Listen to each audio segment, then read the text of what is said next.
Seja bem-vindo ao Refúgio Autêntico, podcast da Casa Autêntica. Eu sou a Giovana Jordano. Eu sou a Lucila. E eu sou a Jordano. Nós somos aqui da Casa Autêntica e hoje, queridos, nós vamos falar sobre a nossa infância. A nossa infância, a sua infância.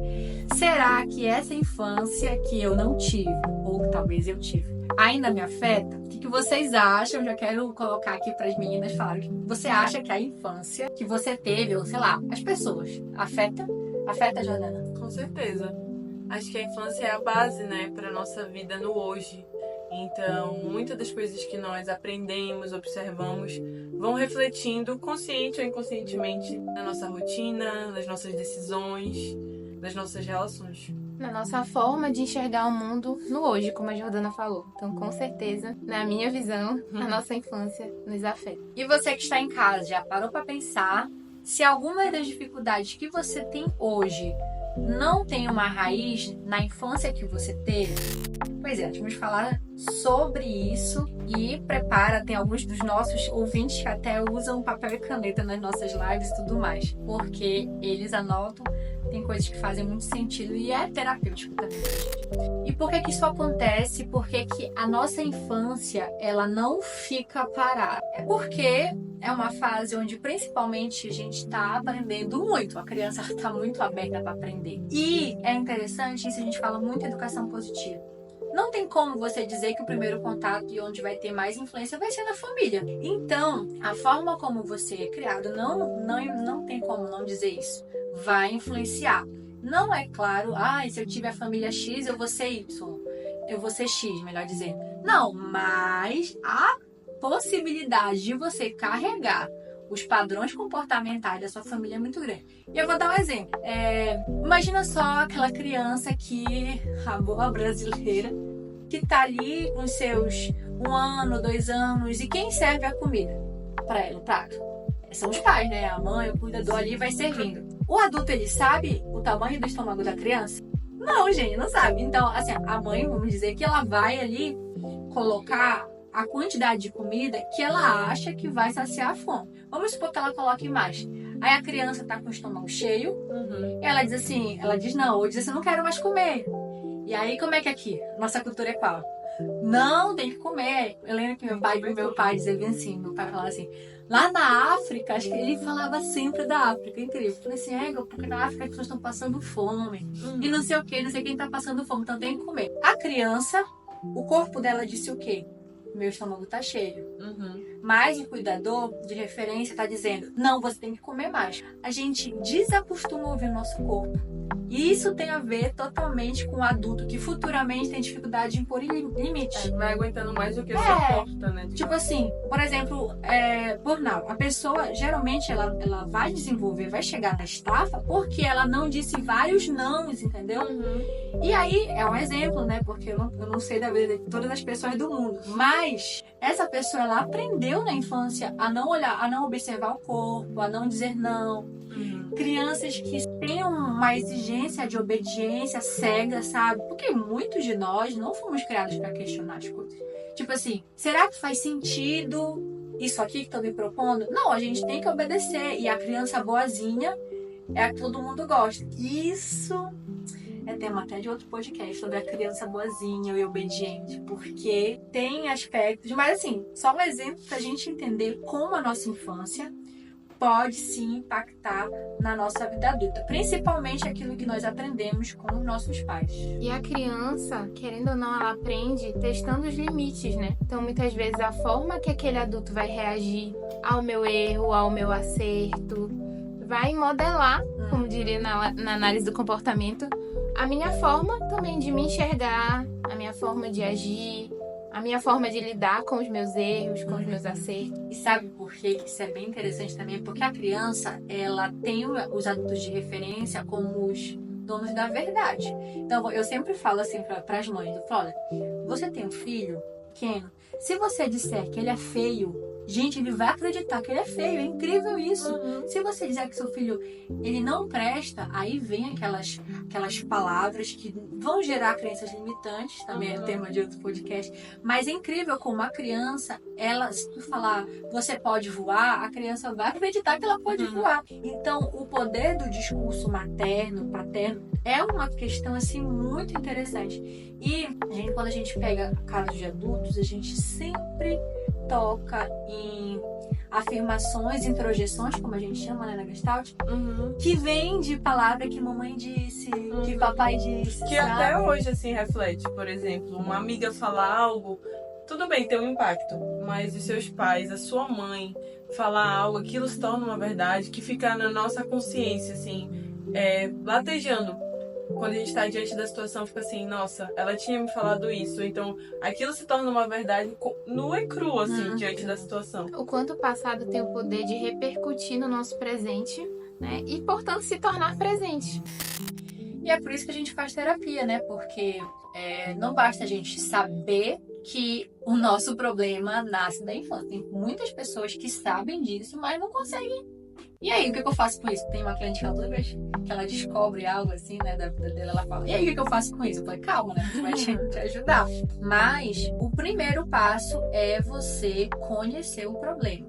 Conhecer mesmo e aceitar. Tá? E eu tenho uma cliente que ela tem uma situação familiar muito difícil, porque quando ela nasceu, a mãe dela teve depressão pós-parto. E assim, a criação dela foi muito abalada mesmo, porque o pai usa muito álcool há muitos anos. E aí, ela já entende que o que ela vive hoje, com relação à ansiedade, com relação à cobrança, com relação a 1 milhão de situações, tem a raiz na infância. Só que ela ainda tá numa fase de paralisação, por exemplo. Ela não aceita que isso aconteceu com ela. Ela sempre fala assim, eu não admito que pais que nasceram para me amar e cuidar de mim tenham feito isso comigo. E o fato dela não aceitar, sabe? Porque você... Tipo assim, o aceitar não significa que você vai dizer assim, tudo bem, isso que aconteceu. Não, mas é tipo assim, a realidade. É a realidade. Como é que eu vou negar a minha história? E a pessoa, enquanto ela não aceita a realidade, ela não consegue dar esse passo. Porque é um passo de cura, de olhar para sua história com outros olhos. E, enfim, quem faz terapia sabe como é um caminho dolorido, mas você precisa aceitar. Então, nós aprendemos essas questões com os nossos pais. Nós aprendemos, por exemplo, tem pais que é assim a minha principal demanda, né, que eu gosto muito de estudar, pais que sem querer ensinam aos seus filhos que amor tem a ver com performance. Por exemplo, o filho vai bem na escola, ai que maravilha, não sei o que, o filho performa bem, ele tem comportamentos que denotam amor, e quando a criança ou o adolescente não performa, tem comportamentos que denotam desamor. A criança aprende que o sucesso dela, o valor dela tá na performance. Então eu preciso passar em medicina, não sei aonde, na federal, porque senão a minha vida acabou. Daí que tem os adultos, né, com alto grau de cobrança, de exigência consigo mesmo. De perfeccionismo. É bem complexo. Se a gente mora numa sociedade, aqui no Pará, eu não sei se em todos os lugares do Brasil, mas principalmente aqui na capital, falando de adolescente, é muita cobrança, gente, para passar no vestibular federal, não sei o que, e público e tudo. Porque lá em Óbidos, eu sou de Óbidos, pra quem não sabe, é o interior. As pessoas, tipo assim, isso não faz sentido nenhum. Tipo assim, não faz sentido nenhum. O meu pai nunca falou, eu sei que não foi só meu pai, mas assim, não é uma cultura onde os nossos pais dizem assim, não, porque nananã, e você tem que ser o primeiro da sala, e nananã. Graças a Deus, se você parece ser trauma, eu não tenho, não. Mas nessas cidades maiores, onde o negócio é mais... Existe aquela questão da concorrência, então você tem que ser o melhor, nananã, e a performance. Isso aí vai... A pessoa acredita mesmo que se ela não passar, ela não tem valor. Sim. Tipo assim, eu não tenho valor. E dilemas como, se eu passar numa faculdade particular com bolsa, eu quero? Não quero, porque tem... Gente, é uma coisa assim... Eu não sei como foi com vocês, mas eu sou do tipo de criação que o 9,5 era não fez mais do que a sua obrigação. Então, isso reflete hoje na minha vida, né? São barreiras que eu tenho que ir vencendo a cada dia, entendendo que a vida não necessariamente é da forma que os meus pais falavam, né? E que eu tenho meu tempo. Enfim, hoje eu sou uma pessoa diferente. E agora um post que eu vi aqui no Instagram que eu achei interessante compartilhar. Está excessivamente disponível para o outro, pode demonstrar sua indisponibilidade com si mesmo. E aí, Giovana, o que você acha disso? Repete aí. Está excessivamente disponível para o outro, pode demonstrar sua indisponibilidade com si mesmo? Consigo mesmo. Parece a cara da pessoa que quer sempre agradar, né? Tipo assim, medo de perder. Sabe aquela pessoa que tem medo de ser abandonada? Ela geralmente ela é uma pessoa assim muito solícita, muito tudo para todos, porque ela não quer te perder. Então ela vai fazer de tudo para que você não saia da vida dela. E aí, raiz de trauma, 1 milhão de possibilidades. Eu fui abandonada quando criança, fisicamente. Eu fui abandonada quando criança no sentido mais afetivo. A pessoa tem medo, sim, de não ter de novo. Isso é questão de trauma. Mas, tanto é que na terapia a gente sempre vai fazer a pessoa se amar primeiro. E aí, quando você se ama, você tem a justa medida, aí sim você consegue amar o outro de forma incondicional, de forma verdadeira. Porque esse papo de dizer que eu sou uma, as pessoas não me amam, não cai na minha cabeça, não cabe não faz sentido. E hoje a gente estava falando sobre essa questão da performance, né? E aí eu achei aqui um trecho de um livro que eu tô lendo que diz exatamente isso, que a forma de falar com uma criança tem grande influência nisso, porque ao dizermos, puxa, que legal, isso é muito bom, expressamos um sentimento nosso em relação ao que ela fez, e não focalizando o sentimento dela ao fazer ou seu potencial para realizar aquilo. Então talvez a criança ela entenda que toda vez que ela fizer algo daquela forma vai nos deixar muito felizes, o que pode levá-la a realizar coisas apenas para deixar o outro feliz e não para reconhecer a potência que ela tem de realizar aquilo. Isso é muito interessante. Inclusive, na educação positiva, uma vez a mamãe perguntou lá no nosso grupo assim, e o meu filho, quando ele chegar com aquele desenho que a gente sabe que não é bonito? Exato, é o que fala. Como é que eu falo? Aí, na educação positiva, a gente vai sempre validar quem a pessoa não o que ela fez. Então, tipo assim, tu não vai dizer que o desenho tá lindo, parabéns. A gente sempre vai validar, tipo assim, nossa, filho, que legal que você se esforçou tanto pra fazer um desenho pra mamãe. Gente, é diferente. É muito diferente. É uma confirmação autêntica da pessoa, entendeu? Porque um elogio é um elogio, mas nem sempre ele é uma confirmação. Tipo assim, você reforça quem a pessoa não o que ela faz. É igual quando a gente vai fazer uma homenagem, assim. Poxa, às vezes a gente faz uma homenagem, a pessoa só fala o que ela faz. Ninguém fala o que ela é. Gente, porque você é uma excelente psicóloga. Gente, assim, eu sou mais do que isso, tá bom? Você pode dizer. Porque tem coisas que eu faço, mas tem coisas que eu sou, né? E aí a gente reforça. Isso é coisa pequena do dia a dia, que a gente é criado nessa situação, né? Mas a gente precisa validar mais quem as pessoas são, porque as pessoas são boas. A gente conhece pessoas muito boas. Se a gente valida somente o que ela faz, se o dia que ela não puder fazer, ela vai perder o valor, né? Como pessoa. Imagina só, assim. Tá, e como é que a gente pode começar a ressignificar esses traumas? Pra mim, o primeiro passo é fazer psicoterapia. Por isso você já pode procurar a gente aí pelo Instagram, fazer um primeiro contato. Fazemos atendimento online. A gente faz atendimento online, então se você não é de Belém, você é de outra cidade ou de interiores do Pará, nós estamos... É de outro país, a gente atende, só não atende em outro mundo, porque o céu é como. A gente atende todo mundo. Nós estamos aqui à disposição, porque, de fato, para começar esse processo de ressignificação, você precisa falar, você precisa olhar para si e identificar esses padrões, essas repetições, olhando para as suas relações, nos deixando também olhar, né, tocar e te ajudar a reconhecê-las. Um outro passo é tomar essa consciência, né, o que na minha vida hoje me incomoda e pode estar ligado ao meu passado, né? Então, o que é que hoje eu percebo que ao olhar para trás, nossa, naquela situação eu reagi assim também, né?